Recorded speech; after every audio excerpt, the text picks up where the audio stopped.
Hello my friends!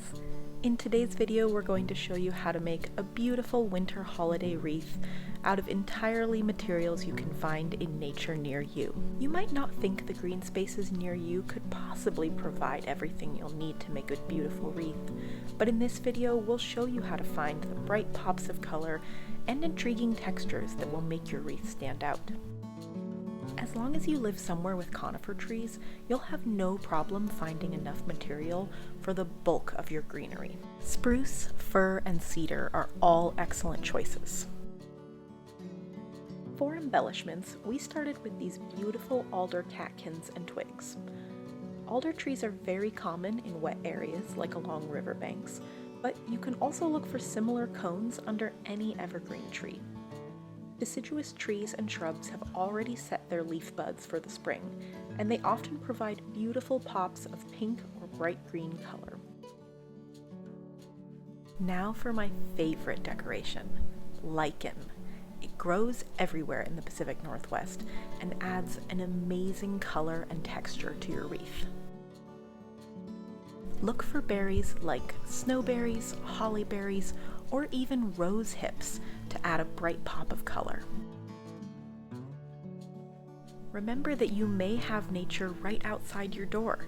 These pine cones came from our backyard. No matter where you live, I guarantee that the minute you start looking closely at the nature around you, you'll find colors and textures that inspire you. At home, I like to get all my materials laid out in front of me on my workspace so that I can really visualize what I'm working with. If you're using a reusable metal frame like me, you're going to start by wrapping a piece of plastic or ribbon about 2 inches wide around the whole frame.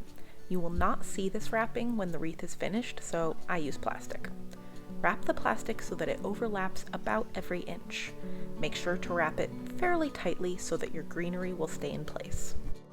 Now we're going to start taking pieces of greenery about 8 inches long and putting them into the plastic. Leave about 4 inches of space between each bundle of greenery that you tuck into the wreath so that they overlap in a natural way. If you find that there are gaps between your bundles, go back and place a few smaller pieces of greenery into those gaps. Trim any pieces of greenery that are sticking out a little too far, because when you hang your wreath, these may end up looking floppy. Continue adding bundles and making small adjustments until your wreath is completely covered. Now I'm going back through the wreath with a second type of greenery, this is spruce compared to the first, which was Douglas fir, to add a slightly different color to give it more intrigue. I'm continuing on with the alder catkins, placing them periodically around the wreath every 4 inches or so to give it a full but not overcrowded look. These red osier dogwood twigs are adding a beautiful pop of color and a different shape to the wreath. I was able to attach my lichen pieces just by tucking them in between the fir boughs, but if yours isn't working that way, you can also use wire. I added a cluster of snowberries in the same place that other people might put a bow or a cluster of pine cones. My favorite thing about making this wreath was that many of the elements were truly unexpected finds as we ventured out into the woods. And I hope that this video inspires you to look more closely for the treasures that you can find in the green spaces around you, and inspire you to make a beautiful creation of your own. Thanks so much for watching, and we'll see you in the next one.